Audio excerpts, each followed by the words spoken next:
الذي أرسل رسوله بالهدى ودين الحق ليظهره على الدين كله وكفى بالله شهيدا.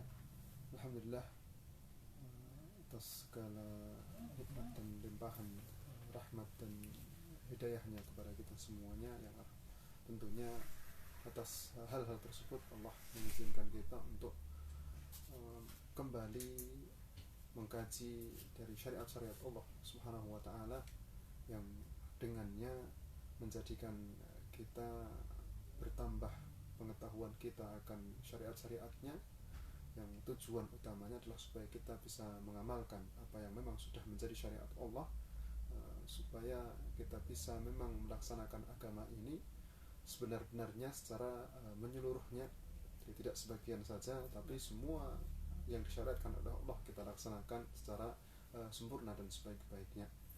Alhamdulillah, kemudian tentunya menjadi kewajiban bagi kita semua untuk selalu berselawat kepada Rasulullah SAW yang selalu kita nantikan syafaat beliau, di mana pada waktu tersebut tidak ada syafaat yang bermanfaat kecuali memang mereka yang sudah diizinkan oleh Allah Subhanahu wa taala. Alhamdulillah, para pendengar dimanapun berada, insyaallah kita akan melanjutkan pembahasan kita masih pada kitab yang sama, yaitu kitab Fikih Miyasar, fikih ringkas yang membahas tentang hukum-hukum Allah, tentang hukum-hukum fikih secara ringkas. Dan pada beberapa waktu telah kita bahas tentang kitabun nikah, tentang perihal pernikahan dan segala yang berkaitan dengan pernikahan. Terakhir telah kita bahas berkaitan dengan iddah, kemudian juga ada ihdad. Maka insyaallah kita akan melanjutkan kepada bab yang selanjutnya, yaitu kaitannya dengan bab persusuan. Para pendengar rahimakumullah, tentunya yang namanya persusuan, ketika seorang dia dilahirkan di dunia, Allah sudah mentakdirkan kepada dia bahwa tidak akan mungkin bagi seorang tersebut dia akan langsung begitu saja bisa makan dari makanan yang sudah disediakan di dunia ini, dari makanan-makanan secara umumnya seperti mungkin roti, gandum, nasi dan lain sebagainya. Ya, karena memang ada sebuah proses yang harus dijalani seorang manusia ketika dia baru lahir ke alam dunia ini. Setelah dia beberapa bulan, 9 bulan dia berada di alam rahim, yang di dalam alam tersebut tentunya Allah lah yang memberikan rezeki kepada dia. Ketika itu dia tidak bisa untuk apa-apa, tapi ternyata Allah memberikan rezeki kepada dia melalui ibu kandung yang mengandung dia selama 9 bulan. Kemudian ketika anak tersebut ataupun manusia tersebut dikeluarkan ke alam yang lain, alam dunia, di sana Allah juga memberikan rezeki kepada dia, seorang bayi yang dia tidak memiliki daya dan upaya sama sekali, tapi Allah dengan kasih sayangnya dan rahmatnya tetap memberikan rezeki yang memang sudah ditetapkan kepada anak tersebut melalui seorang ibu yang selalu siap dan selalu siaga untuk memberikan makanan kepada anak tersebut melalui itu yang memang sudah ditakdirkan oleh Allah Subhanahu wa taala. Walaupun dalam kondisi seorang anak kecil ketika dia dilahirkan, ada beberapa kasus bahkan mungkin kita sering melihatnya ataupun mendengarnya, ketika ada seorang anak kecil yang dia ternyata ditelantarkan oleh ibunya karena mungkin ada permasalahan tertentu yang kaitannya adalah dengan permasalahan sosial. Ketika ditelantarkan oleh seorang ibu kandungnya ataupun orang tuanya secara umum, bapaknya, ternyata memang Allah Subhanahu wa taala tidak membiarkan bayi tersebut begitu saja secara tabiat naluri manusiawi. Ketika mereka melihat seorang anak kecil yang dia terlantar begitu saja, pasti mereka akan tergerak hatinya untuk mengambil anak tersebut. Padahal memang anak ini tidak bisa melakukan hal apapun karena memang masih kecil, baru kemudian dilahirkan di dunia, belum bisa untuk bertahan hidup sebagaimana ketika dia sudah dewasa. Tapi memang sudah menjadi tabiat yang Allah tetapkan di setiap manusia. Ketika dia melihat anak kecil yang dia tidak mampu, tidak memiliki daya dan upaya, pasti dia akan mengambilnya, kemudian dia akan mengasuhnya, kemudian sampai dia besar, kemudian baru dia dilepaskan ataupun mungkin dipersilahkan untuk melanjutkan kehidupannya sesuai dengan yang dia inginkan. Jadi ala kulli hal, semua itu tidak terlepas dari yang namanya rezeki Allah kepada seorang manusia. Ketika dia masih kecil, kemudian Allah memberikan rezeki kepada dia dengan adanya seorang ibu yang dia siap untuk memberikan minum air susu kepada sang bayi tersebut kapanpun dan dalam waktu yang tentunya tidak terjadwal, sebagaimana ketika seorang makan, dia makan selama 1 hari 3 kali. Tapi kalau bayi yang dia minum susu, tentunya minum ASI itu tidak terbatas waktunya, mungkin dalam beberapa jam sekali, ataupun mungkin dalam beberapa waktu sekali dia akan minta untuk minum yang namanya ASI. Nah, kaitannya dengan tabiat yang memang sudah ditetapkan oleh Allah tersebut, kemudian ada syariat-syariat yang harus kita ketahui berkaitan dengan yang namanya persusuan. Jadi ketika seorang dia itu disusui oleh ibunya, kemudian ataupun mungkin disusui oleh orang lain, di sana ada hukum-hukum tertentu yang perlu dan penting untuk kita ketahui supaya tidak kita tidak salah kita itu dalam menjalankan syariatnya. Karena memang ada kaitan-kaitannya. Kadang dalam kondisi tertentu seorang itu tidak tahu bahwa ternyata ini adalah saudaranya, walaupun mungkin bukan saudara kandung, tapi saudara karena memang sudah disusui oleh seorang wanita. Yang akhirnya ketika dia dianggap sebagai saudara persusuan, ya berarti ada hukum yang harus dijalankan seperti halnya mahramiyah yang insyaallah akan kita bahas pada kesempatan kali ini. Jadi ketika seorang itu dia disusui oleh ibunya, maka secara hukum akan mahramnya tentunya jelas, karena memang dia itu adalah anak kandungnya. Jadi anak kandungnya secara biologis, kemudian secara syar'i pun juga syariat menganggap bahwa anak tersebut adalah anak kandung dari si perempuan tersebut. Maka hukum-hukum yang kaitannya dengan mahram jelas akan berkaitan dengan seorang perempuan tersebut. Nah, secara umum para ulama menyebutkan tentang yang namanya persusuan ataupun rodha'ah itu yaitu ketika seorang anak ataupun bayi yang dia menghisap air susu dari seorang wanita, kemudian anak tersebut masih berusia kurang dari 2 tahun. Nah, jadi ketika dia menghisap air susu ataupun meminum air susu, meminum ASI, dalam kondisi dia itu berumur kurang dari 2 tahun, itulah yang disebut sebagai rodha'ah.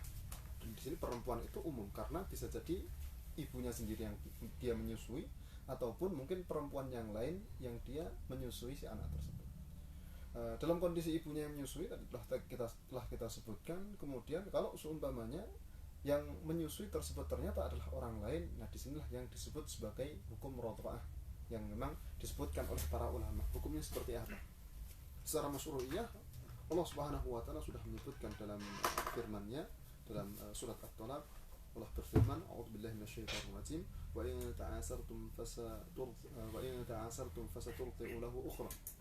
Dan kalaulah kemudian terjadi sebuah perselisihan di antara suami dan istri karena mungkin bercerai ataupun mungkin karena hal-hal yang lainnya, maka syariat membolehkan untuk anak kecil ataupun si bayi tersebut disusui oleh perempuan yang lain. Nah, dari sini kemudian para ulama mengambil kesimpulan bahwa yang namanya menyusui seorang anak bagi seorang perempuan itu adalah hak. Jadi bukan menjadi sebuah kewajiban, tapi ternyata adalah hak bagi sang perempuan tersebut. Ketika memang si perempuan tersebut mau menyusui anaknya, maka dibolehkan secara syariat.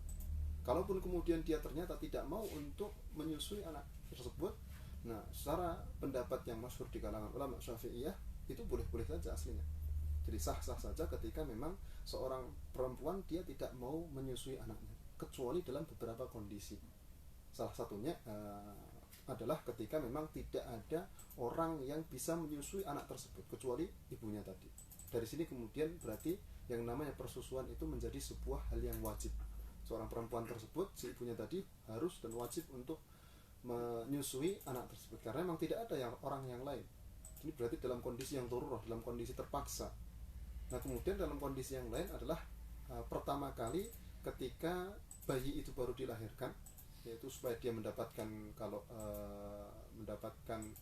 mungkin di hewan ataupun mungkin di sapi, kambing itu ada yang namanya kolostrum. Begitu juga dalam air ASI, ketika bayi pertama kali dia disusui, tentunya yang keluar adalah bukan kemudian ASI yang seperti hanya air susu biasa, tapi lebih kepada cairan bening yang di situ menjadi sebuah imunisasi pertama bagi seorang bayi. Di sini karena memang penting dan tidak mungkin untuk didapatkan dari orang lain kecuali dari ibunya tadi, maka di situ menjadi kewajiban bagi bayi tersebut. Nah, ini beberapa kondisi tersebutlah kapan seorang wanita itu diwajibkan untuk menyusui anaknya. Nah, setelahnya kemudian ketika anak itu sudah bisa untuk minum ASI biasa, maka hukum menyusui itu menjadi suatu hal yang mubah ataupun menjadi hak bagi seorang perempuan tersebut. Tapi walaupun memang secara hukum menurut para ulama dikatakan dia itu mubah-mubah saja ataupun hak-hak saja, tentunya alangkah lebih baiknya ibu kandungnya ataupun ibu biologisnya. Nah, sedangkan untuk hukum persusuan bagi orang lain ataupun perempuan yang lain itu juga hukumnya mubah, boleh-boleh saja. Nah, sebagaimana yang sudah disebutkan dengan adat orang-orang Arab ketika mereka dulu biasanya mengirimkan anak-anak mereka kepada orang-orang di pedalaman untuk disusui. Nah, ala kulli hal, ketika kemudian seorang anak itu disusukan kepada orang lain, ada hukum tertentu yang harus kita ketahui, sebagaimana yang sudah disebutkan oleh Rasulullah SAW dalam sebuah hadis, bahwa beliau bersabda, innar radha'ata tuharrim. Anak itu tumbuh menjadi besar dari yang pertamanya tidak bisa untuk apa-apa, kemudian mulai bisa untuk berjalan, dan kemudian seterusnya sampai kemudian anak tersebut itu besar. Daging itu tumbuh dari air susu yang diberikan oleh sang perempuan tersebut kepada anak tersebut. Jadi seakan-akan memang sebagian dari daging yang dimiliki oleh anak tersebut adalah dari si perempuan tersebut, sebagaimana ketika seorang anak itu dilahirkan dari orang lain, dari seorang perempuan, dari seorang ibu, berarti memang dia darah daging dari sang ibu tersebut. Nah, karena ada kemiripan dari situ, maka disitulah kenapa syariat menjadikan yang namanya persusuan itu sebagaimana mahromiyahnya, secara hukum mahromnya seperti halnya nasab, karena memang memiliki kemiripan. Nah, begitu juga dalil-dalil yang disebutkan oleh para ulama, sebagaimana mereka telah berijma, bersepakat bahwa yang namanya persusuan itu bisa menjadikan seorang menjadi mahram bagi orang yang menyusuinya. Tapi tentunya untuk hukum mahromiyah ataupun kapan seorang yang disusui itu dia dapat menjadi mahram bagi orang yang menyusuinya, ada beberapa syarat yang harus terpenuhi supaya seorang tersebut bisa dikatakan memang betul bahwa si anak ini menjadi mahram bagi orang yang menyusuinya. Nah, ada beberapa syarat. Syarat yang pertama adalah hendaknya persusuan tersebut dilakukan ataupun terjadi ketika sang anak ini berumur masih kurang dari 2 tahun. Jadi kalau seumpamanya sudah lebih dari 2 tahun, kemudian dia mendapatkan asupan ASI dari perempuan yang lain, berarti ini tidak dianggap yang namanya persusuan dalam Islam, walaupun secara hakikat dia minum ASI dari orang lain, dan dengan ASI tersebut ya bisa menambah daging ataupun menambah pertumbuhan sel yang ada dalam tubuh si anak tersebut. Tapi syariat mengaitkan hukum mahromiyah ataupun kapan seorang itu menjadi mahram tersebut ya ketika anak ini masih berumur kurang dari 2 tahun. Jadi batas maksimalnya adalah 2 tahun. Jadi ketika mau disusui dari sejak awal lahir kemudian sampai kurang dari 2 tahun, disinilah yang kemudian masuk kepada pembahasan yang sekarang kita bahas. Tapi kalau seumpamanya sudah lebih dari 2 tahun, itu berarti masuknya adalah pada pembahasan yang lain. Sebagaimana yang disebutkan dari Rasulullah SAW, bahwa beliau bersabda, la yuharrimu minar radha'ati illa ma fataqal am'a fi thati wa kana qabla al-fitam. Jadi tidak bisa yang namanya persusuan itu menjadikan seorang itu menjadi mahram kecuali kalau memang air ASI itu sampai ke lambung, kemudian dari lambung tersebut itu menumbuhkan daging, dan sebelum anak tersebut itu disapih oleh ibunya. Nah, inilah yang dijadikan patokan oleh para ulama kenapa ketika anak itu disusui setelah 2 tahun tidak hukumnya tidak sama seperti hanya kalau umpamanya dia disusui sebelum 2 tahun. Jadi memang harus kurang dari 2 tahun. Nah, kemudian syarat yang kedua, ini tadi syarat yang pertama. Nah, syarat yang kedua adalah hendaknya anak tersebut itu dia menyusu dari seorang perempuan tersebut itu minimal adalah 5 kali. Jadi 5 kali susuan. Jadi kalau seumpamanya baru disusui 1 kali ataupun mungkin 2 kali, di sini belum bisa disebut bahwa anak tersebut menjadi mahram bagi si perempuan tersebut. Jadi memang harus minimal itu 5 kali. Yang pada hakikatnya di awal Islam itu syariat mengaitkan dengan 10 kali. Jadi 10 kali persusuan baru kemudian bisa menjadi seorang mahram. Tapi setelah itu kemudian Allah menghapus hukum yang pertama, kemudian diganti dengan 5 kali persusuan. Sebagaimana diriwayatkan dari Ummul Mukminin Aisyah radhiyallahu taala anha, beliau menyebutkan kana fima unzila minal qur'ani asyru radha'at ma'lumat yuharrimna thumma nusikhna bi 5 ma'lumatin fatuwfiya Rasulullah sallallahu alaihi wasallam wa hunna fima yuqra' minal qur'an. Jadi dari ketika awal Islam syariat mengharamkan. Jadi kapan seorang itu dia menjadi mahram dengan persusuan adalah ketika dia meminum sampai jumlah 10 kali. Kemudian setelah itu dinasakh ataupun dihapus hukum tersebut dengan 5 kali persusuan. Ketika itu Rasulullah SAW meninggal, dan ayat tersebut karena ini termasuk bagian dari ayat Al-Quran aslinya, kemudian dihapus secara penulisannya dalam Al-Quran dihapus, kemudian juga secara hukumnya juga dihapus yang 10. Tapi untuk yang kelima walaupun tidak disebutkan dalam penulisan Al-Quran, tapi secara hukum itu tetap ada. Kemudian fatufi Rasulullah SAW wa hunna fima yuqra' minal Quran. Dan ketika Rasulullah SAW beliau wafat, dan ayat tersebut, jadi kalimat 10 kali menyusu menjadikan seorang bisa menjadi mahram bagi orang menyusuinya itu, masih sebagian para sahabat itu menganggap bahwa kalimat tersebut termasuk bagian dari ayat Al-Quran karena dekatnya penghapusan hukum tersebut sebelum wafatnya Rasulullah SAW.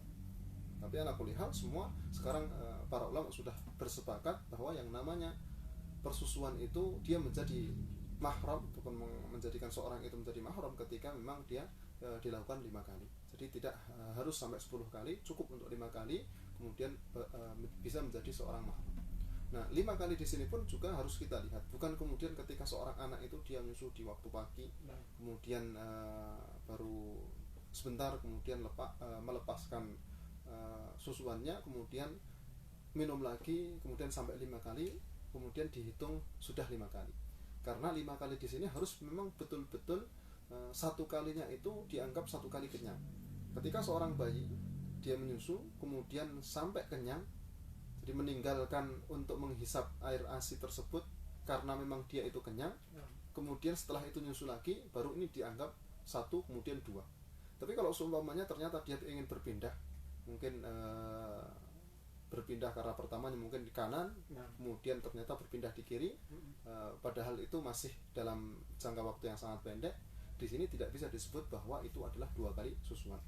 Jadi memang betul-betul harus memang dilihat apakah ketika dia menyusui 1 kali tersebut ini bayi ini sudah kenyang atau belum. Nah, kemudian yang kedua begitu sama, harus kemudian sampai kenyang, kemudian ketiga, keempat, sampai kemudian kelima. Setelah kelima selesai, berarti sudah dianggap bahwa si bayi ini menjadi mahram bagi seorang perempuan yang menyusuinya tersebut. Jadi memang harus 5 kali dan betul-betul kenyang. Nah, begitu juga memang harus diketahui bahwa air ASI tersebut harus sampai ke lambung si bayi tersebut. Jadi kalau semuanya kemudian dia menyusui kemudian dimuntahkan oleh bayi ini, berarti belum bisa dianggap ataupun belum bisa dihitung untuk termasuk bagian dari 5 bilangan tersebut. Jadi memang harus betul-betul sampai di lambung si bayi tersebut, kemudian harus secara yakin bahwa memang si bayi ini minum air ASI kemudian sampai ke lambung si bayi tersebut. Kalau sumpahnya kemudian masih ragu apa kemudian jumlahnya itu sudah 5 ataupun mungkin baru 4, atau mungkin apakah sampai ke lambung ataupun tidak karena mungkin dimuntahkan, di sini berarti belum bisa dianggap bahwa itu termasuk bagian dari satu susuan. Jadi memang harus betul-betul yakin jumlah bilangannya juga harus yakin, sampai 5, kemudian juga untuk sampainya di lambung juga harus yakin. Nah, ini 2 syarat yang disebutkan oleh para ulama kapan seorang itu bisa menjadi mahram bagi orang yang menyusuinya. Jadi pertama adalah hendaknya persusuan tersebut dilakukan ataupun terjadi ketika si bayi ini masih berumur kurang dari 2 tahun. Kemudian yang kedua adalah hendaknya dia meminum air ASI tersebut minimal adalah 5 kali. Kalau kurang dari 5 kali maka belum bisa dianggap sebagai seorang mahram. Nah, kemudian ketika memang 2 syarat tersebut itu sudah terpenuhi, ada beberapa hukum yang harus kita ketahui. Pertama adalah hukum yang berkaitan dengan mahram. Kemudian kaitannya dengan hurmah ataupun mahramiyah. Kemudian yang kedua adalah hukum yang kaitannya dengan hil ataupun mungkin yang dia itu kaitannya dengan suatu yang halal, karena tentunya ahkam mahramiyah berkaitan dengan kedua hal tersebut. Yang pertama adalah ketika seorang dia sudah menjadi anak susu dari seorang perempuan, ya berarti perempuan tersebut menjadi mahram. Ketika dia dianggap sebagai mahram, ya berarti memang tidak boleh si anak ini untuk menikahi perempuan tersebut. Kenapa? Anak ini ketika anaknya adalah anak laki-laki, maka dia tidak boleh untuk menikahi si perempuan tersebut. Begitu juga ayah persusuannya dari suami dari si perempuan tersebut, maka dia juga menjadi ayah persusuan ketika anak yang disusuin adalah anak perempuan. Tidak boleh bagi si ayah tersebut untuk menikahi anak yang diambil dari persusuan tersebut, karena memang secara syar'i sudah mereka dianggap seakan-akan bapak dan ibu kandungnya, karena sudah ada kaitannya hukum mahramiyah, ya berarti tidak boleh untuk menikahi. Begitu juga untuk saudara-saudaranya, saudara yang dilahirkan oleh si perempuan tersebut, maka mereka menjadi saudara persusuan dari si laki-laki ataupun si perempuan yang dia menyusu dari seorang perempuan tersebut. Nah, ini karena Rasulullah SAW menyebutkan yuharrimu minar radha'ati ma yuharrimu minan nasab, sebagaimana ketika seorang itu memiliki hubungan kekerabatan karena nasab, maka dia menjadi seorang mahram. Maka begitu juga yang namanya radha'ah persusuan itu juga mengharamkan seorang sebagaimana ketika dia memiliki hubungan kerabat nasab tersebut. Nah, kemudian kaitannya dengan hal-hal yang dibolehkan, tadi yang diharamkan, kemudian hal-hal yang dibolehkan adalah kalau memang tadi sudah disebutkan bahwa dia adalah mahramnya, ya berarti boleh untuk khulwah dengan ibu susuannya, kemudian dengan bapak susuannya, ataupun dengan saudara-saudara yang lainnya. Dan selama yang disebut dia itu termasuk bagian dari mahram, maka dia boleh melakukan sebagaimana ketika dia melakukannya terhadap seorang yang mahram. Itu telah kita bahas berkaitan dengan mahram. Mahram bisa dari nasab, kekerabatan karena nasab, kemudian yang kedua adalah bisa jadi karena persusuan. Jadi yang kaitannya nasab persusuan di sini ataupun mahramiyah karena persusuan di sini, ya berarti apa yang boleh dilakukan kepada seorang mahram karena nasab, maka boleh juga dilakukan kepada seorang mahram yang dia disebabkan karena persusuan. Kemudian untuk yang selanjutnya, kapan seorang itu bisa disebutkan ataupun mungkin seorang itu bisa dikatakan bahwa dia sudah mengambil air susu atau air ASI dari orang lain. Itu secara persaksiannya adalah ketika ada seorang perempuan yang dia bersaksi kepada seorang tertentu yang menyatakan bahwa dia, si perempuan ini sudah menyusuinya, maka persaksian tersebut sudah cukup. Jadi satu orang saksi, walaupun seorang wanita, itu sudah cukup untuk menjadikan seorang itu dihukumi bahwa memang orang tersebut adalah anak persusuan dari si perempuan yang bersaksi tersebut. Ataupun mungkin seorang perempuan tersebut dia bersaksi bahwa si perempuan yang lain itu sudah menyusui orang ataupun si laki-laki tersebut. Jadi untuk persaksian di sini tidak sebagaimana persaksian sebagaimana biasanya. Kalau semua biasanya itu persaksian dari seorang wanita itu adalah 2, karena kalau laki-laki itu 1, kemudian kalau perempuan itu 2. Nah, sedangkan untuk persaksian di sini cukup untuk 1 orang perempuan saja sudah bisa dianggap sebagai persaksian yang sah. Nah, ini bedanya dengan persaksian yang lain, sebagaimana yang telah terjadi di zaman Rasulullah SAW. Ketika itu Uqbah bin Al-Harits radhiyallahu ta'ala ketika itu menikahi seorang perempuan. menikahi seorang perempuan, kemudian datanglah seorang perempuan yang lain, kemudian mengatakan kepada beliau bahwa kalian berdua telah aku susui. Jadi si perempuan ini telah menyusui Uqbah bin Harits dengan istrinya. Maka dari situ kemudian Rasulullah SAW memisahkan di antara keduanya. Ketika itu Uqbah bin Harits mengatakan, ya Rasulullah, apakah memang benar terjadi persusuan antara saya dengan istri saya? Karena bisa jadi mungkin perempuan ini dia salah. Tapi kemudian Rasulullah SAW menjawab, wa kaifa waqad qil da'ha ank. Jadi bagaimana? Karena memang sudah dikatakan bahwa perempuan tersebut sudah menyusui kalian berdua, maka berarti kalian berdua adalah saudara sepersusuan.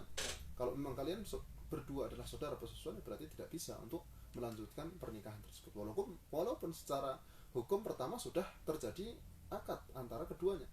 Tapi karena ada hukum yang lain yang menjadikan yang namanya akad tersebut itu tidak bisa dikatakan sebagai akad yang sah, maka Rasulullah SAW tetap memisahkan di antara mereka berdua.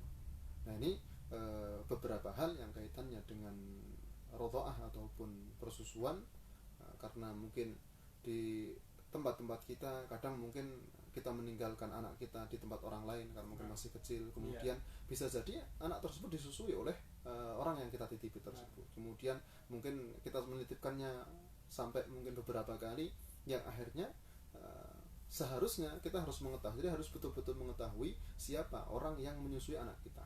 Jadi jangan sampai kemudian ketika sudah besar kemudian dia menikah dengan orang lain, padahal orang yang dinikahi tersebut adalah termasuk bagian dari saudara sesusunya.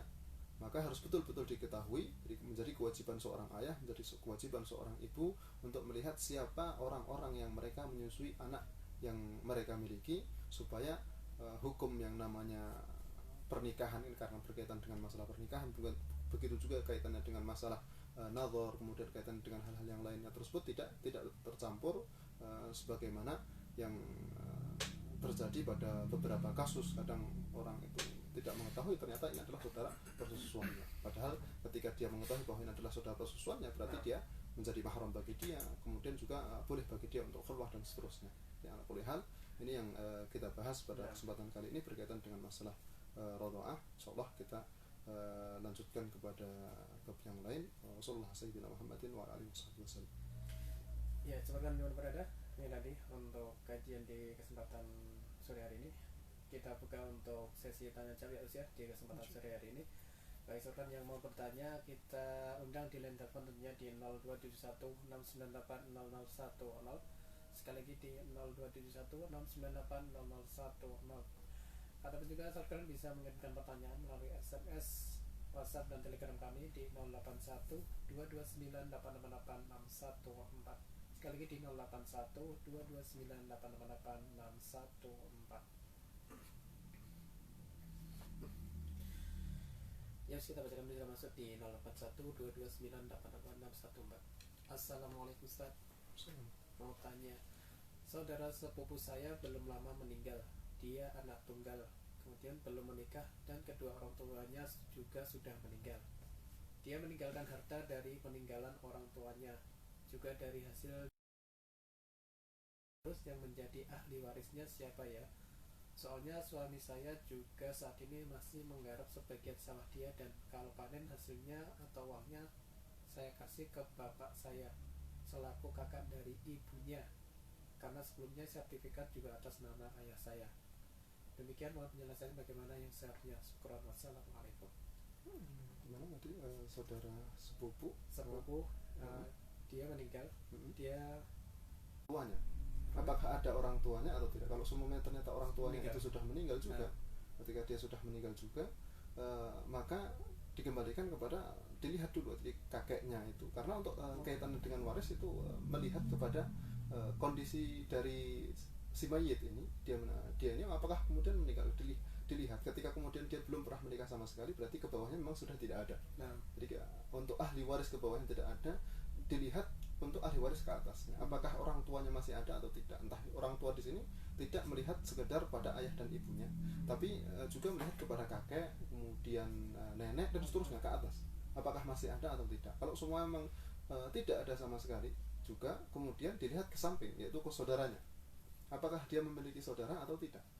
Kalau kemudian dia ternyata itu memiliki saudara, maka yang menjadi ahli warisnya adalah saudara tersebut. Nah kemudian juga di sana ada paman-pamannya. Nah, si saudara sepupu ini apakah dia laki-laki ataupun perempuan? Karena hukumnya berbeda juga. Kalau seumpamanya dia itu laki-laki, kalau seumpamanya yang meninggal itu laki-laki, nah kemudian saudaranya ini apakah dia memiliki saudara laki-laki ataukah laki-laki semua ataukah perempuan semua? Nah kemudian pamannya tersebut apakah ada ataupun seperti apa? Jadi memang harus dilihat secara mendetail supaya tidak terjadi kesalahan. Kadang kalau semuanya kemudian kita bertanya tentang siapa yang akan menjadi waris dari ini, kadang ketika kita bertanya dalam kondisi tertentu kita cuma menyebutkan beberapa orang saja dari kerabat. Nah, kemudian untuk yang lain-lainnya kadang tidak kita sebutkan, padahal dia termasuk bagian dari ahli waris. Jadi harus betul-betul dilihat secara mendetail, kemudian apakah memang masih ada ahli waris yang belum disebutkan atau bukan, ataukah kemudian juga harus disebutkan yang lain. Karena untuk pembagian warisan itu ada yang mereka sudah berhak untuk mendapatkan ahli warisan, jadi karena tadi memiliki hubungan kerabat, tapi kadang dalam kondisi tertentu ternyata mereka tidak berhak ataupun mungkin terhalangi dengan kondisi tertentu. Nah untuk menjadi penghalang di sini ada dua, bisa ada yang para ulama menyebutnya sebagai hajbul awsaf, kemudian ada hajbul ashkhas. Kalau hajbul awsaf di sana karena ada sifat tertentu yang akhirnya menghalangi seorang itu dari mendapatkan harta warisan. Seperti halnya kalau seumpamanya dia itu adalah seorang pembunuh, ataupun kemudian dia itu adalah seorang budak, ataupun karena perbedaan agama. Nah ini menjadi sebuah penghalang bagi orang tersebut untuk mendapatkan harta warisan. Nah, kemudian untuk hajbul ashkhas adalah dilihat apakah ada orang yang lebih dekat dan lebih berhak untuk mendapatkan harta warisan tersebut daripada dia. Jadi harus dilihat apakah ada orang atau tidak. Jadi memang secara zahir, ketika tadi memang saudara sepupu ini tidak memiliki, belum pernah menikah, jadi tidak ada anak, kemudian ayah dan ibunya sudah tidak ada, maka yang akan menjadi ahli waris adalah saudara-saudaranya, kemudian juga paman-pamannya, dan kaitannya apakah kemudian yang saudara ini adalah laki-laki semua, ataupun kemudian pamannya ini apakah laki-laki semua, kemudian bibi-bibinya apakah masih ada. Jadi kembalinya ke situ terlebih dahulu. Jadi memang harus lebih dijelaskan secara pertanyaannya, apakah ini yang masih ada itu siapa, kemudian sudah tidak ada siapa. Allah Ta'ala. Ya. Masih kita buka untuk sahabat semuanya yang mau bertanya di kesempatan sore ini tentang masalah fikih tentunya. Masih kita buka di line telepon di 0271098001. Sekali lagi di 0271098001.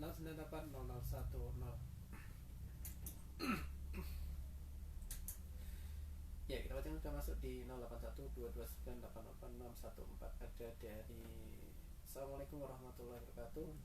Saya tanya, doa sholat duha dibaca pada waktu sholat wajib, dan satu lagi apa manfaat sholat abwabin? Sekian. Doa sholat duha dibaca pada waktu sholat wajib, hukumnya berapa? Doa sholat duha dibaca waktu sholat wajib, kemudian dan manfaat dari sholat abwabin. Sholat abwabin, sholat duha, sholat abwab. Abwabin sama duha Salatul awabin ya. Salatul awabin. Jadi ala kulli hal untuk bacaan doa secara umum itu aslinya ketika kemudian kita dalam kondisi sholat itu boleh-boleh saja kita membaca doa secara umum di beberapa tempat, seperti halnya ketika kita dalam kondisi sujud. Di situ kita boleh untuk membaca secara umum. Jadi doa apapun, nggak berkaitan dengan sholat tertentu. Jadi apakah itu doa sholat untuk ini atau doa untuk sholat yang lain. Jadi doa secara umum pun itu kita boleh kerjakan ataupun boleh kita ucapkan ketika dalam kondisi sholat wajib ataupun sholat yang lain. Karena memang yang namanya sholat itu terdiri dari ada qiraatul Quran, kemudian ada zikir, kemudian ada doa. Jadi ketika kemudian kita ingin berdoa untuk dengan doa yang ingin kita ucapkan ataupun kita panjatkan kepada Allah Subhanahu wa Ta'ala juga tidak masalah. Jadi tidak masalah, intinya adalah ditempatkan pada tempat-tempat yang memang disediakan oleh Allah Subhanahu wa Ta'ala untuk kita itu berdoa di tempat ataupun dalam gerakan tersebut. Jadi ketika kemudian sujud ataupun kemudian di akhir tasyahud itu boleh-boleh saja.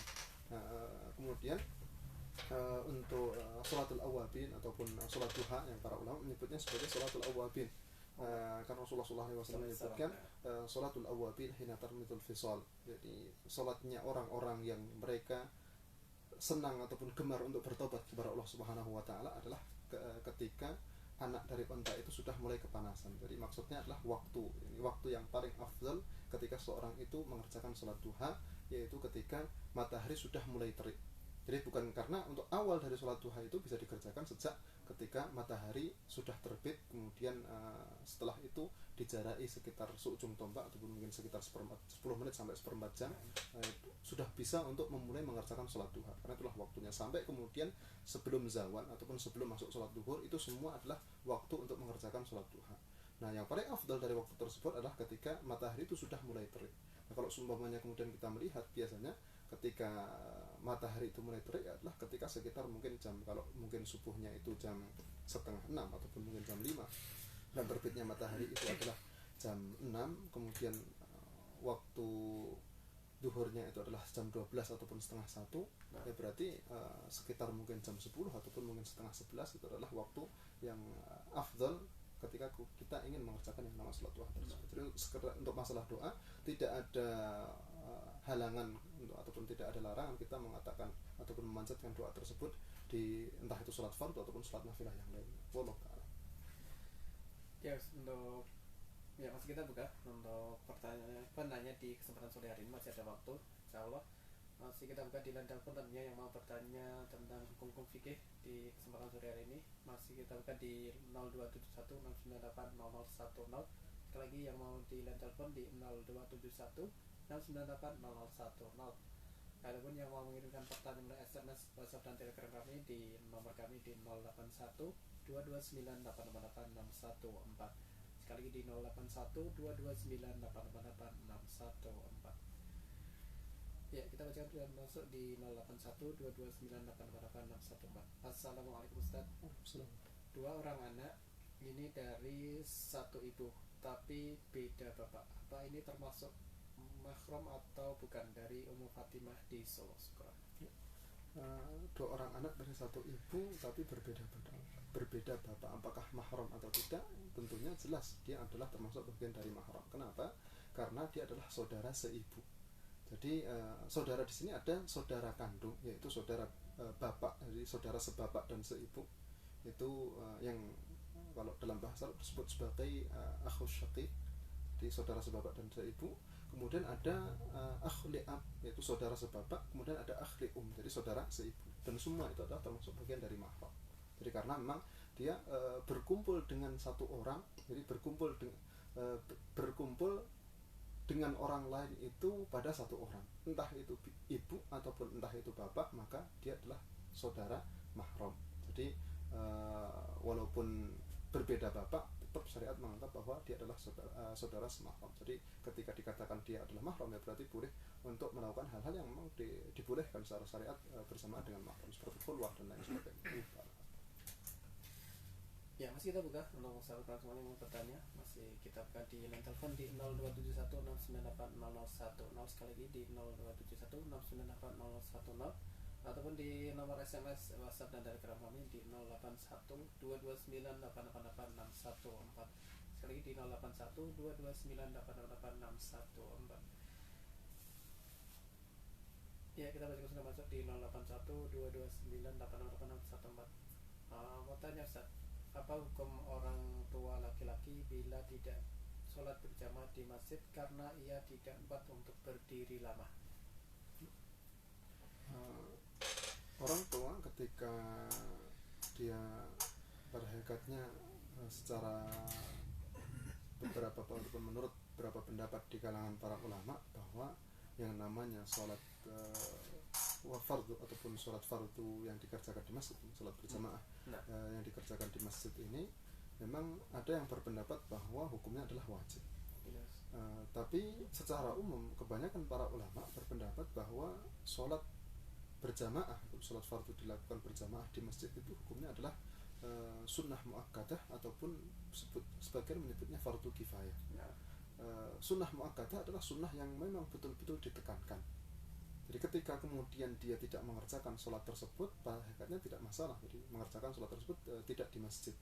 Tapi akan sangat tidak baik sekali ketika seorang kemudian dia meninggalkan sholat yang memiliki pahala yang sangat banyak tersebut hanya karena udzur-udzur yang memang secara syar'i tidak dikatakan bahwa itu adalah udzur syar'i. Jadi seperti hanya mungkin kalau semuanya dia meninggalkan karena malas ataupun mungkin karena hal-hal tertentu yang memang tidak bisa dikatakan sebagai udzur.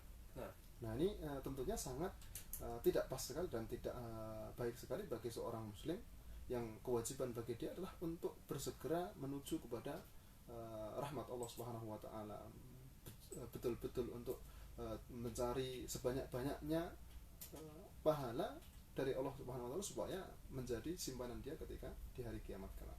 Nah, ini hukum secara jadi pembahasan sholat jamaah secara hukum. Nah, kemudian ketika tadi disebutkan bahwa seorang ayah yang dia tidak mungkin ataupun tidak kuat untuk berdiri lama, karena mungkin di masjidnya ini ketika sholat lama berjaganya. Nah, ataupun mungkin aslinya ya mungkin normal saja, tapi karena mungkin ada beberapa penyakit tertentu yang akhirnya menyebabkan dia tidak bisa berdiri lama ketika di masjid. Nah, ketika masih memungkinkan untuk berjalan menuju masjid, jadi masih memungkinkan untuk berjalan menuju masjid, kemudian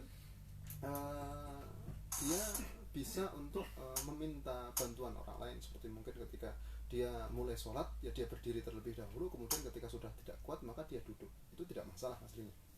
Ini lebih baik daripada kalau seumpamanya kemudian dia mengerjakan sholat tersebut sendiri. Tapi kalaupun memang tidak bisa mengadakan perjalanan ke masjid, jadi sudah tidak mampu untuk jalan sendiri ke masjid, jadi harus mungkin dibopong oleh orang lain ataupun mungkin harus dibantu oleh orang lain yang tentunya bisa jadi tidak ada orang yang membantunya, maka insya Allah tidak mengapa dia sholat di rumah. Dan ketika dia sholat di rumah karena ada udzur tersebut, insya Allah Allah Subhanahu wa taala tetap menuliskan pahala yang lengkap bagi orang tersebut ketika memang biasanya itu sholat berjamaah di masjid. Karena memang Allah Subhanahu wa taala memberikan pahala khusus bagi orang yang biasanya mengerjakan sebuah ketaatan, kemudian dia ada udzur yang akhirnya tidak bisa mengerjakan ketaatan tersebut. Orang yang biasanya dia puasa Senin dan Kamis, kemudian dalam kondisi tertentu dia tidak bisa berpuasa karena sakit, maka Allah tetap menuliskan pahala bahwa di waktu tersebut itu dia puasa. Begitu juga ketika dia biasanya adalah sholat nafil, mengerjakan sholat nafilah, tapi dalam kondisi tertentu dia mengadakan safar yang akhirnya tidak memungkinkan bagi dia untuk mengerjakan sholat nafilah, ataupun mungkin dalam kondisi sakit yang dia cuma mengerjakan sholat wajib saja, maka tetap Allah menuliskan pahala bagi dia yang lengkap, tidak berkurang sama sekali. Nah, maka melihat kepada tadi, ketika masih memungkinkan untuk mengadakan perjalanan di masjid, ketika kita sebagai seorang anak, kemudian orang tua kita, bapak dan ibu itu memiliki saudara, bapak dan ibu itu memiliki saudara. Jadi bapak memiliki saudara laki-laki dan perempuan, nah itu disebut sebagai paman. Jadi kalau semua saudara laki-laki disebut sebagai paman, kemudian saudara perempuan maka disebut sebagai bibi. Nah kemudian kalau semua saudara ibu itu memiliki saudara, maka saudara laki-laki kita sebut sebagai paman juga, kemudian saudara perempuan kita sebut sebagai bibi juga. Padahal kalau semuanya dalam bahasa Arab maka dibedakan. Kalau semuanya saudara ayah itu disebut, kalau yang laki-laki disebut sebagai am, kemudian kalau perempuan disebut sebagai ammah. Kalau semuanya saudara ibu kita sebut yang laki-laki sebagai khal, kemudian kalau yang perempuan disebut sebagai khala. Dan semua ini adalah mahram. Setiap dari saudara bapak dan saudara ibu itu semuanya mahram. Semuanya mahram. Nah, kadang dalam kondisi tertentu itu kita tertukar. Tertukarnya seperti apa? Kalau seumpamanya jadi saudara ibu ini seumpamanya saudara ibu laki-laki. Berarti kan kalau dalam bahasa Arab itu khal kita, berarti itu paman kita ataupun paman kita. Kemudian saudara ibu yang laki-laki ini dia memiliki istri yang kemudian kita sebut sebagai bibi, karena istri dari khal atau istri dari paman. Nah kemudian kita kadang menganggap bahwa bibi ini juga menjadi mahram, padahal bukan. Jadi yang berkaitan langsung kepada kita secara nasab itu yang disebut sebagai mahram. Tapi kalau seumpamanya yang dia adalah istri dari paman dan bibi kita, ataupun istri ataupun suami dari paman dan bibi kita, itu mereka bukan termasuk dari mahram kalau memang tidak ada jalur yang lain, kecuali kalau semuanya ada jalur yang lain. Contohnya istri dari paman dan bibi itu adalah paman dan bibi kita juga, semuanya dari jalur yang lainnya. Nah baru kemudian bisa disebut sebagai mahram. Tapi kalau memang tidak ada dari orang bapak ataupun ibu kita, entah itu laki-laki ataupun perempuan, maka mereka termasuk bagian dari mahram kita. Nah. Tentunya harus ada jalur tadi, harus ada jalur nasab. Nah, sedangkan untuk istri-istrinya itulah yang tidak termasuk bagian dari mahram. Wallahu taala. Nah, ya mungkin tadi jawaban yang diberikan oleh Ustaz Wahyu di kesempatan sore hari ini dari penanya dari Kawi yang ada di Klaten ya. Ya masih kita buka ya siap. Masih kita buka. Ya masih kita buka bagi teman yang mau bertanya di kesempatan sore hari ini. Masih kita undang di line teleponnya di 02716980010, sekali lagi di 02716980010, ataupun sahabat Quran bisa mengirimkan pertanyaan melalui SMS, WhatsApp dan Telegram kami di 081229808614, kali di 081229808614. Ya kita sudah masuk di 081229808614. Assalamualaikum. Saya Anto dari Mojokedang. Tanya Ustadz, bagaimana hukum uang pemberian dari calon kepala desa? Satu, yang memberi memang yang kita pilih. Yang kedua, yang memberi bukan yang kita pilih. Sedang ramai ya. Uang pemberian dari calon kepala desa. Maksudnya untuk uang pemberian di sini itu pada hakikatnya kalau semuanya kemudian kita kembalikan kepada hukum asli yang namanya hibah. Nah, pemberian itu kan hibah. Kita menghibahkan sesuatu kepada orang lain itu sah-sah saja aslinya. Dan kemudian ketika orang lain memberikan kepada kita sesuatu, yaitu secara hukum itu sah-sah saja, tidak masalah karena memang itu uang hibah. Dan dia sudah mengikhlaskan untuk menghibahkan uang tersebut kepada kita. nah, Tapi kadang permasalahannya adalah dalam kondisi tertentu itu ketika orang yang dia mau untuk naik pada jabatan tertentu, nah, dia membagi-bagikan uang kepada orang lain itu dengan niatan dan dengan tujuan tertentu. Nah, niatan dan tujuan tertentu di sinilah yang kemudian pada hakikatnya aslinya menjadi yang pertama itu adalah hukumnya mubah. Kemudian ketika seorang itu memberikan dengan niatan tertentu maka menjadi tidak mubah. Jadi yang pertamanya boleh, kemudian yang kedua akhirnya kemudian tidak boleh. Jadi ketika kita memberikan sesuatu kepada orang lain kemudian dengan niatan untuk kita mendapatkan manfaat tertentu dari pemberian kita, itu syariat melarang yang namanya pemberian tersebut, karena kita tidak ikhlas dalam memberikan pemberian. Karena yang namanya pemberian seharusnya kita ikhlas. Ketika ini orang butuh kemudian kita berikan sesuatu kepada dia. Nah, aslinya kan pemberian seperti itu. Nah, maka bagaimana untuk menerimanya? Kalau tadi kan memberikan kepada orang lain dengan niatan supaya kita mendapatkan manfaat dari pemberian kita. Nah, itu tidak boleh. Tapi untuk menerimanya, apakah boleh kita menerima pemberian tersebut atau tidak? Di sini melihat. Jadi harus melihat pada kondisi. Ketika kemudian kita diberikan sesuatu dan kita merasa berhutang budi, yang para ulama, Allah Subhanahu wa taala sendiri menyebutkan adalah al-man. Man itu ketika kita diberikan sesuatu kemudian kita merasa berhutang budi, yang akhirnya kita tidak berbuat sesuai dengan yang kita kehendaki. Maksudnya berbuat sebagaimana yang semestinya, yang seharusnya kita berlaku adil, kemudian ketika diberikan sesuatu akhirnya kemudian kita tidak berlaku adil. Contohnya kita menjadi seorang hakim, kemudian kita menghadapi sebuah kasus pada dua orang. Kemudian salah satu dari orang tersebut itu tiba-tiba memberikan hadiah kepada kita, dan dia tidak meminta apa-apa aslinya. Pokoknya dia memberikan hadiah. Nah, ketika dia memberikan hadiah tersebut, ini kan ada kaitannya seperti halnya mungkin suap, walaupun dia tidak secara zahir mengatakan bahwa itu adalah suap. Pokoknya ini sekedar sebagai hadiah saja. Nah, ketika kemudian kita merasa ini akan berpengaruh kepada hukum yang akan kita jalankan atau kita tetapkan, di sini berarti kita terkena ketika kemudian ketika kemarin kan saya sudah menerima hadiah dari dia, kemudian gara-gara kita menerima hadiah dari dia kemudian akhirnya kita tidak enak kepada dia, yang akhirnya kita tidak berlaku adil. Yang seharusnya dia diperingati kemudian ternyata tidak diperingati gara-gara kita mendapatkan hadiah dari orang tersebut. Nah, ini kita berarti terkena jadi terkena merasa kita berhutang budi kepada orang tersebut. Nah, ketika kita dalam kondisi menerima tersebut itu bisa sampai menimbulkan hal tersebut, ya berarti kita hendaknya tidak menerima. Tapi kalau seumpamanya kemudian kita tidak merasa ataupun yakin pada diri kita tetap untuk pada pendirian kita dan tidak merasa berhutang budi kepada si A dan si B, maka pada hakikatnya aslinya itu sah-sah saja, tidak masalah kita menerima uang tersebut. Karena uang tersebut adalah diberikan secara hibah. Jadi dia memberikan secara hibah. kecuali kalau memang dia mensyaratkan pokoknya ketika dia memberikan pokoknya harus seperti ini. Jadi harus seperti ini. Nah itu hibah dengan syarat. Nah hibah dengan syarat ini menjadi perselisihan di kalangan para ulama. Sebagian mengatakan boleh ataupun sah, sebagian mengatakan tidak sah. Kalau kemudian kita katakan tidak sah, ya berarti uang tersebut pada akhirnya tidak berpindah kepada kita karena memang akad hibahnya itu tidak sah. Jadi ala kulli hal kalau memang pemberian itu memang diberikan begitu saja tanpa ada syarat-syarat tertentu, kemudian kita ketika menerimanya itu merasa kita tidak berhutang budi, ya pada akhirnya insya Allah tidak masalah untuk menerimanya. Allah ta'ala. Ya, kita angkat dulu ya. Assalamualaikum. Ya.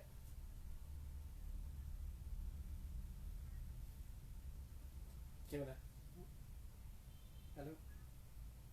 Suaranya putus-putus ya? Ya, jelas sekarang. Silakan.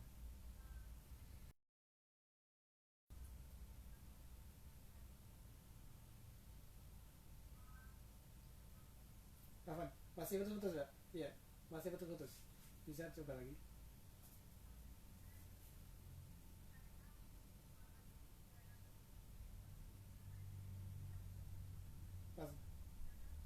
Masih kurang jelas. Masih kurang jelas. Sudah. Tapi kurang jelas. Kadang hal seperti ini tuh menjadi sebuah adat, menjadi sebuah kebiasaan di kalangan orang-orang yang kemudian seakan-akan menjadi suatu hal yang wajib ketika kemudian dia pengen untuk naik kepada suatu jabatan tertentu, harus memberikan kepada orang lain. Dan itu juga menjadi kewajiban bagi kita sebagai seorang masyarakat.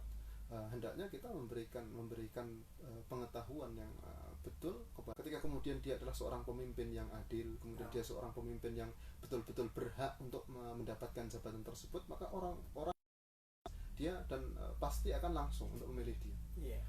Jadi bukan sekedar kita memberikan uang kepada orang lain kemudian untuk menarik hati mereka secara sepintas, kemudian kita setelah naik jabatan kemudian lupa.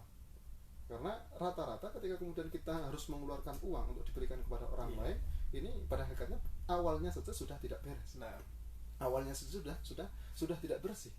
Tapi ketika memang dia berhak untuk mendapatkan, bahkan akan menyumbang uang untuk orang tersebut supaya kemudian dia bisa naik ketika memang dia layak. Tapi kalau seumpamanya kemudian dia harus memberikan uang, berarti kan pada hakikatnya aslinya ini kan ada sesuatu yang tidak layak, kemudian dia tutupi dengan yang namanya pemberian tersebut supaya kemudian dia menutupi kurang layakan tersebut. Jadi sekedar pokoknya pengen naik, menarik suara orang supaya kemudian dia naik, dan dari awal ketika sudah terjadi hal-hal tersebut ini pada hakikatnya sudah tidak sehat. Maka perlu untuk tetap kita beritahu kepada semua orang bahwa yang namanya mengangkat seorang pemimpin yang adil, pemimpin yang baik itu adalah menjadi sebuah kewajiban bagi kita bersama. Jadi harus memang ketika kita mengangkat ataupun memilih, harus betul-betul kita anggap bahwa seorang pemimpin itu mampu, seorang pemimpin itu bisa menjalankan amanah tersebut dengan sebaik-baiknya. Bukan hanya karena kita diberikan sedikit dari uang kemudian kita akhirnya memilih dia. Jadi ala kulli hal, walaupun secara hukum itu tadi mubah, tapi tetap kita harus memberikan tau'iyah, memberikan penjelasan kepada orang-orang akan bahaya yang namanya memberikan uang ketika kita akan melakukan sesuatu tertentu, kemudian kita harus mengeluarkan uang. Karena yang namanya uang itu kita keluarkan ketika kita jual beli. Kita membeli barang, maka kita keluarkan uang. Kita minta jasa dari orang lain, kita keluarkan uang. Tapi ketika kemudian kita pengen mendapatkan hak kita, ataupun orang itu pengen untuk mendapatkan sesuatu yang seharusnya menjadi hak dia, tidak perlu untuk mengeluarkan uang tersebut. Ya, karena mungkin panjang kan ya. Soalnya kan yang berada tak terasa ya, di studio telah bikin pukul 5:09, itu artinya kita harus segera untuk diri dari ruang dengar saluran semuanya. Ya, sebelum kita untuk diri mungkin ada pesan-pesan yang mungkin disampaikan karena ini mendekati bisa ada pilkada saya nggak salah ya. Mungkin ada pesan-pesan untuk masyarakat saluran semuanya. Silakan. Bismillahirrahmanirrahim. Jadi ala kulli hal, tentunya yang namanya kita hidup di suatu masyarakat ataupun hidup di suatu negara, tentunya tidak terlepas yang dari namanya sebuah tatanan struktural di antara masyarakat. Nah, ini struktural di sini adalah tentunya sudah ada sejak zaman Rasulullah SAW. Ketika beliau membangun kota Madinah, maka beliau sendiri yang menjadi pemimpin untuk kota Madinah tersebut. Kemudian setelah beliau meninggal, maka para sahabat radhiyallahu ta'ala mereka mengangkat pemimpin di antara mereka, dan melihat untuk pengangkatan pemimpin di sini adalah melihat mana yang paling pantas, mana yang paling berhak dan paling mampu untuk menjadi seorang pemimpin. Maka akhirnya kemudian mereka mengangkat Abu Bakar As-Siddiq radhiyallahu ta'ala anhu, karena memang beliaulah yang paling pantas, beliaulah yang paling mampu untuk menjalankan amanah tersebut setelah sepeninggalnya Rasulullah SAW. Nah, seterusnya kemudian ketika beliau meninggal digantikan, sampai kemudian berlalu berkurun-kurun, ini bertahun-tahun, beratus-ratus tahun bahkan, setelah itu setiap dari orang itu pasti ada pemimpinnya. Bahkan Rasulullah SAW sendiri menyebutkan ketika seorang dia dalam keadaan safar, kemudian mereka berjamaah ketika itu, maka ada kewajiban bagi mereka untuk mengangkat amir safarnya. Nah, untuk pengangkatan yang namanya pemimpin di sini pada hakikatnya sudah menjadi sebuah masyru'iyah, hal yang memang pertama itu secara naluri manusia itu memang harus ada, kemudian secara hukum syar'i memang Allah menetapkan menjadi suatu hal yang masyru'. Berkaitan dengan pengangkatan adalah suatu hal yang masyru', maka syariat juga telah mengatur yang namanya mengangkat seorang pemimpin itu harus melihat kepada kafa'ah ataupun kemampuan, kapabilitas dari seorang yang akan menjadi pemimpin tersebut. Ketika memang ada dua orang, ada si A kemudian si B, kemudian kita melihat mana ketika dua-duanya itu sama baiknya, maka kita melihat mana yang lebih baik di antara keduanya, mana yang lebih mampu, mana yang lebih amanah di antara duanya, maka kita pilih salah seorang dari tersebut. Tapi kalau memang pilihannya adalah satunya baik kemudian satunya itu tidak baik, maka menjadi kewajiban bagi kita adalah memilih mereka yang memiliki kebaikan, karena dia akan menjalankan kepemimpinan tersebut sesuai yang ditetapkan oleh Allah Subhanahu wa taala. Ketika memang satunya tidak baik kemudian satunya baik. Nah, jadi ala kulli hal, sebagai seorang pemilih, sebagai seorang masyarakat, maka ketika kita ingin memilih seorang, harus betul-betul memilih atas dasar keimanan dari dalam diri kita. Betul-betul ketika kita memilih itu adalah ingin untuk mendapatkan maslahat yang sebesar-besarnya, supaya orang ini dia mendatangkan kebaikan kepada masyarakat di tempat kita. Jadi bukan sekedar karena ini kerabat kita, ataupun ini karena orang yang dekat dengan kita, padahal dia adalah orang yang tidak mampu untuk memegang kepemimpinan tersebutnya. Maka walaupun dia adalah dekat dengan kita, walaupun dia adalah termasuk bagian dari kerabat kita, ketika dia tidak mampu, maka tidak menjadi suatu tidak termasuk bagian dari amanah yang dibebankan oleh Allah kepada kita, adalah kita ketika kita memimpin dia, ketika kita memilih dia. Kenapa? Karena kita memilih ataupun menyerahkan suatu amanah tersebut kepada orang yang tidak berhak, sebagaimana disebutkan idza wusidal amru ila ghairi ahlihi fantadhir sa'at. Kalau suatu urusan itu diserahkan kepada orang yang dia tidak ahli dalam hal tersebut, maka tinggal tunggulah kerusakannya. Jadi ketika kita mau memilih seorang untuk menjadi seorang pemimpin, dalam pemimpin apapun, pemimpin kelas, pemimpin kampung, atau pemimpin semuanya, bahkan sampai kemudian pemimpin negara, maka perlu bagi kita untuk betul-betul melihat ketika kita memilih tersebut, apakah orang tersebut mampu, apakah orang tersebut mendatangkan maslahat atau tidak. Jadi ketika memang tidak mendatangkan maslahat dan tidak mampu, maka kenapa kita harus memilih dia? Pilihlah orang yang memang dia memiliki kecakapan untuk menanggung ataupun menunaikan amanah yang dibebankan kepada dia. Wallahu taala a'lam. Sallallahu alaihi wasallam.